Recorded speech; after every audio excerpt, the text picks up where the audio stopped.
Welcome to my channel, Learn with Teacher Annie.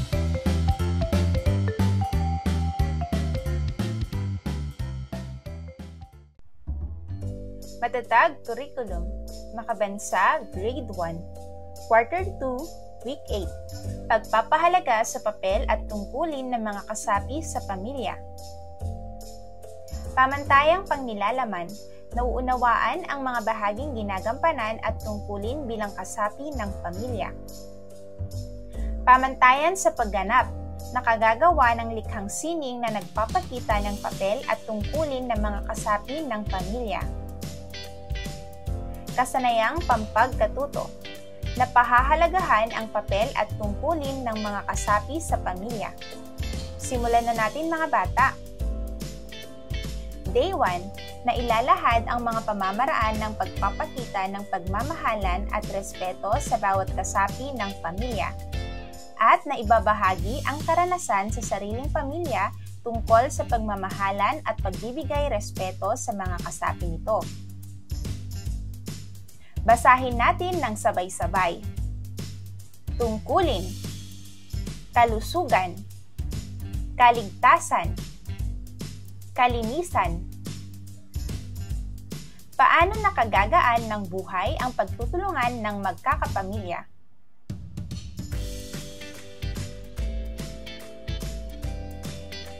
Mahusay! Ngayong araw ay tatalakayin natin ang mga pamamaraan ng pagpapakita ng pagmamahalan at respeto sa bawat kasapi ng pamilya at magbabahagi kayo ng inyong karanasan tungkol dito. Ating talakayin ang mga tungkulin bilang kasapi ng pamilya. Pamilya. Ano para sa inyo ang kahulugan ng salitang pamilya? Ilarawan mo ang iyong pamilya.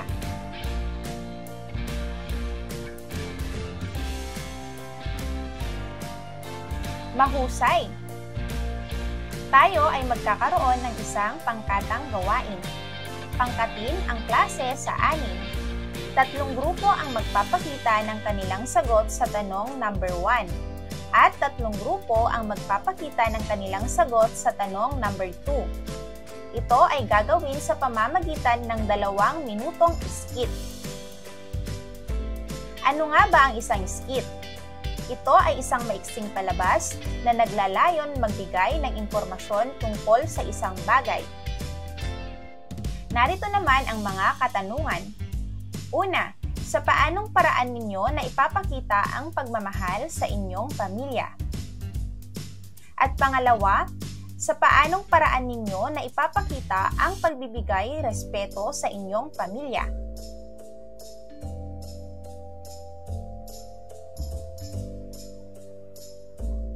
Ngayon ay sagutin naman natin ang mga sumusunod. Ano ang nagustuhan ninyo sa inyong mga napanood? Pangalawa, anong aral ang inyong napulot sa inyong mga napanood?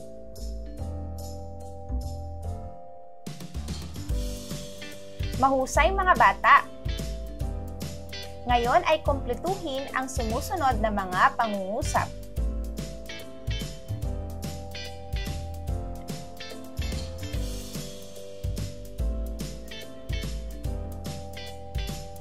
Lagyan ng check kung ang pangungusap ay tama at X kung mali.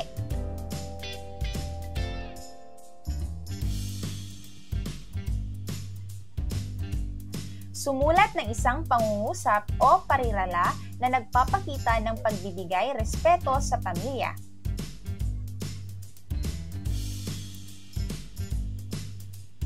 Day 2, na ibabahagi ang karanasan sa sariling pamilya tungkol sa pagmamahalan at pagbibigay respeto sa mga kasapi nito.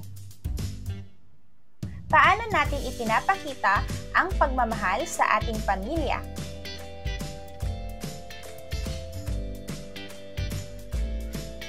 Paano natin ipinapakita ang respeto sa ating pamilya? Mahusay mga bata! Ngayong araw ay magbabahagi tayo ng karanasan sa sariling pamilya tungkol sa pagmamahalan at pagbibigay respeto sa mga kasapi nito.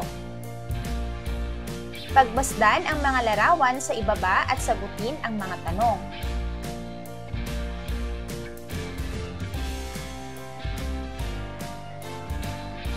Ano-ano ang mga ginagawa sa larawan? Ang ginagawa ng mga ito ay mga tungkulin nila sa kanilang pamilya. Ang tungkulin ay maaari ding tawagin na responsibilidad. Ating talakayin ang mga tungkulin bilang kasapi ng pamilya. Basahin natin ng sabay-sabay ang mga sumusunod. Una, tungkulin ko na tumulong sa gawaing bahay na aking mga kaya. Pangalawa, tungkulin ng lahat sa aming pamilya na panatilihin ang mabuting kalusugan sa pamamagitan ng pagkain ng wasto. At pangatlo, tungkulin ng lahat sa aming pamilya na panatilihin ang kaligtasan ng bawat isa. Magagawa namin ito sa pamamagitan na siguraduhin nakapatay lahat ng appliances bago matulog sa gabi. Mahusay mga bata! Ngayon naman ay maglaro tayo. Handa na ba kayo? Kung ganon, narito naman ang mga gabay. Magpapasa ng isang maliit na bola sa klase habang may tugtog. Kung sino ang may hawak ng maliit na bola habang huminto ang tugtog, ay magbabahagi ng kahalagahan ng pagsunod sa mga tungkulin ng isang pamilya. Mahusay! Ngayon naman ay gumuhit tayo. Handa na ba kayo? Gumuhit ng isang larawan na nagpapakita ng kahalagahan ng pagsunod sa tungkulin sa pamilya. Gamitin sa pagguhit ang mga hugis na bilog, tatsulok, at parihaba at pakulayan ito gamit ang primary colors. Ano-anong mga hugis ang alam ninyo? Ano-anong mga kulay ang kabilang sa primary colors? Mahusay mga bata!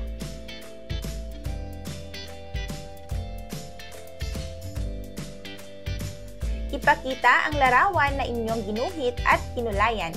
Ibahagi sa klase ang tungkol sa inyong gawa at kumpletuhin ang pangungusap.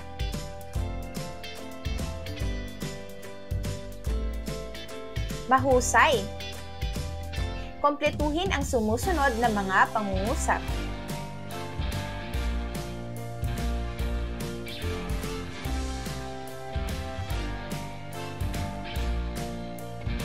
Day 3. Nakagagawa ng likhang sining o drawing na nagpapakita ng pagpapahalaga sa tungkulin ng bawat kasapi ng pamilya. Basahin natin ng sabay-sabay. Tungkulin, kalusugan, kaligtasan, kalinisan. Para sa iyo, ano ang ibig sabihin ng tungkulin, kalusugan, kaligtasan, at kalinisan?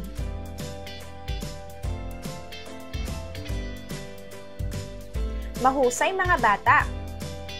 Ngayong araw, gagawa tayo ng likhang sining na nagpapakita ng pagpapahalaga sa tungkulin ng bawat kasapi ng pamilya. Ating talakayin ang mga tungkulin bilang kasapi ng pamilya. Tungkulin.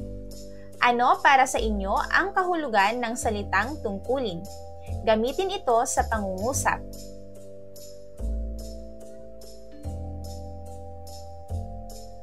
Mahusay! Basahin natin ng sabay-sabay ang mga sumusunod. Una, tungkulin ko na tumulong sa gawaing bahay na aking mga kaya. Pangalawa, tungkulin ng lahat sa aming pamilya na panatilihin ang mabuting kalusugan sa pamamagitan ng pagkain ng wasto. At ikatlo, tungkulin ng lahat sa aming pamilya na panatilihin ang kaligtasan ng bawat isa. Magagawa namin ito sa pamamagitan na siguraduhin nakapatay lahat ng appliances bago matulog sa gabi.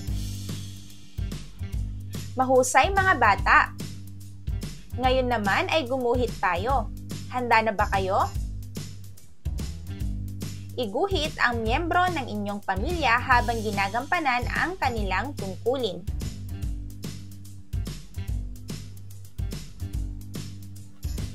Ang likhang sining ay isang gawain na pinag-isipan upang maipahayag ang iniisip o saloobin. Ngayon ay maglaro tayo. Handa na ba kayo? Ang ating laro ay tatawaging charades. Narito ang mga gabay. Tatawag ako ng mga mag-aaral na magpapahula ng iba't ibang tungkulin na ginagawa ng iba't ibang kasapi ng pamilya sa tahanan. Narito ang mga halimbawa sa charades.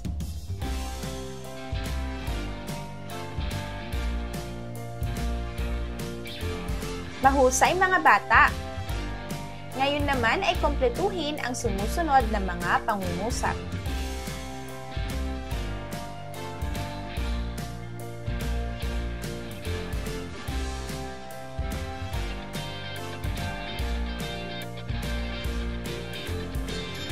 Mahusay! Kumpletuhin ang sumusunod na mga pangungusap.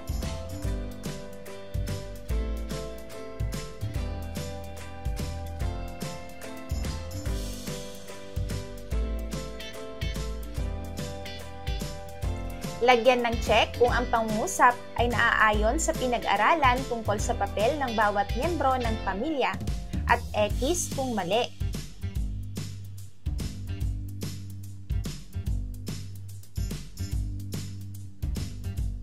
Bilugan ang iyong nararamdaman na may kinalaman sa pangungusap sa ibaba.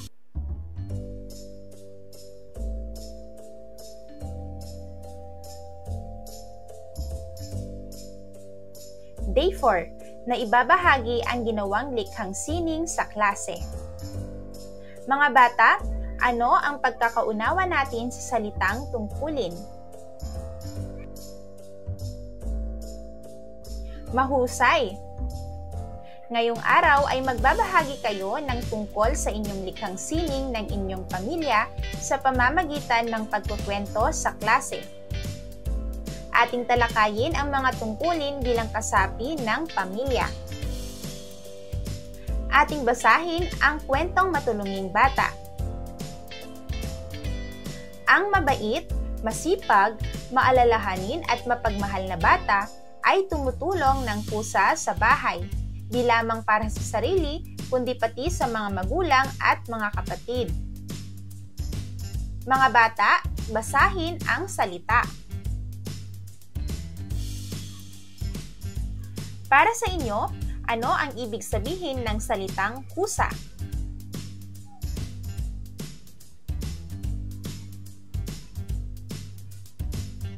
Para sa aking sarili, ay inilalagay ko sa kani-kanilang lalagyan ang lahat ng aking gamit sa paaralan at sa bahay.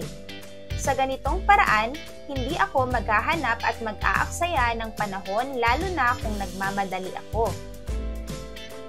Hindi na rin ako makagagalitan.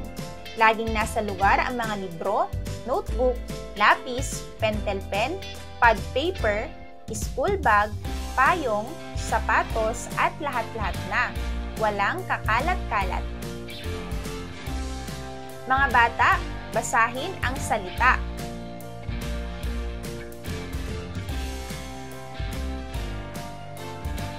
Para sa inyo, ano ang ibig sabihin ng salitang nag-aksaya ng panahon?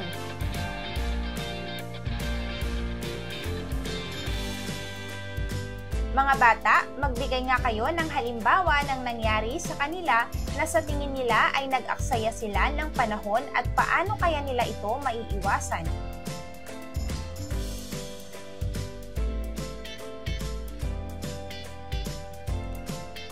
Sa kuya at ate ay tumutulong din ako lalo na kung sila ay abalang-abala sa ibang gawain. Pagdating nila mula sa paaralan ay sasalubong na ako sa hagdan pa lamang upang kunin ang kanilang gamit at ilalagay ko sa kani-kanilang lalagyan. Kapag nagpuputol ng panggatong ang kuya ko, ay iniaakyat ko na sa kusina ang maliliit na piraso. Sa ate naman, kapag nagwawalis, ay kukunin ko ang basahan at ako na ang magpupunas sa mga mesa at upuan. Sino-sino sa inyo ang kuya o ate sa kanilang pamilya? At ano-ano ang mga tungkulin nyo?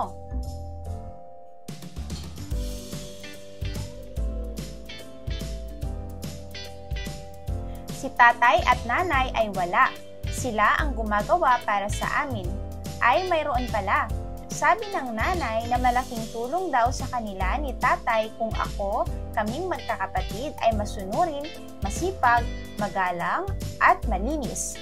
Natutuwa daw sila at hindi raw nila nararamdaman ang pagod at nagpapasalamat pa sa Panginoon. Kaya naman, maingat kami sa damit upang di sobrang marumi ang lalabhan. Takbo ako agad sa pagtulong kung kaya ko rin lamang gaya ng paghahanda sa hapagkainan, pag-urong ng mga ito pagkatapos, paghugas at pagligpit. Paano ninyo ipinapakita sa Diyos ang inyong pagmamahal? Ano ang nararamdaman ng nanay at tatay kapag masipag at masunurin ang mga anak?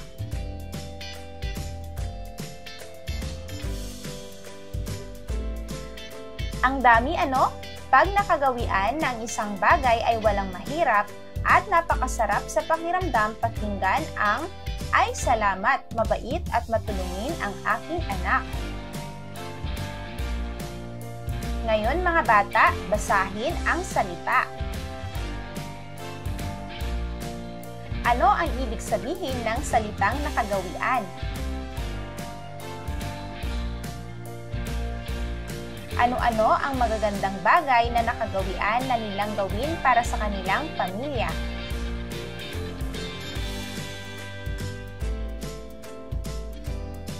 Mahusay mga bata! Ano-ano ang mga paraan ng pagpapakita natin ng respeto at pagmamahal sa ating pamilya?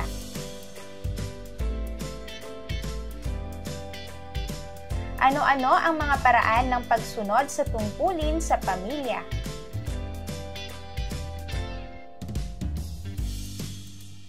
Mahusay!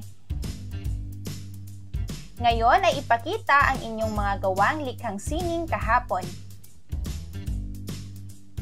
Ipakita ang larawan na inyong ginuhit at kinulayan. Ibahagi sa klase ang tungkol sa inyong gawa at kompletuhin ang pangungusap.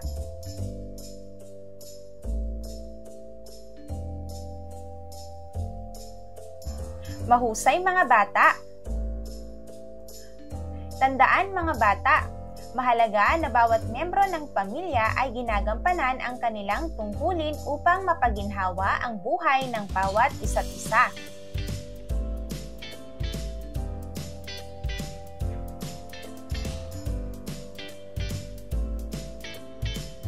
Pangalawa, bagamat may kanya-kanyang papel ang bawat miyembro ng pamilya, ang mga ginagawa ng tatay ay maaari ding gawin ng nanay kung kaya at kabaligtaran.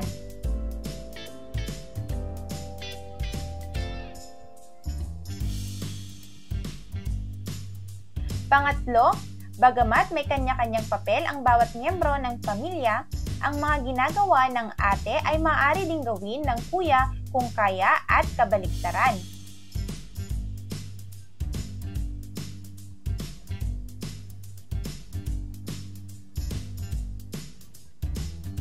Pang-apat, ang pamilya ay nabibilang sa lipunan at may tungkulin din silang tumulong sa barangay.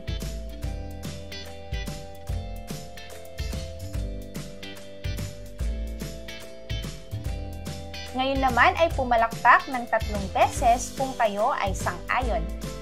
Una, kahit tayo ay bata pa lamang, makakatulong tayo sa ating pamilya na panatilihing maayos ang ating tahanan.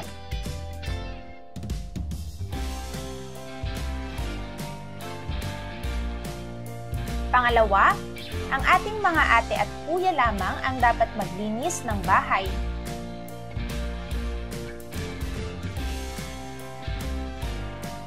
Pangatlo, ang pagluluto ay maaaring gawing pareho nila nanay at tatay.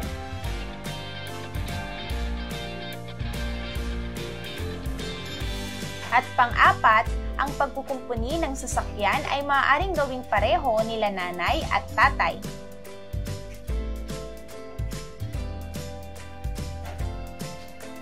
Mahusay mga bata! Ngayon ay kumpletuhin ang sumusunod na mga pangungusap.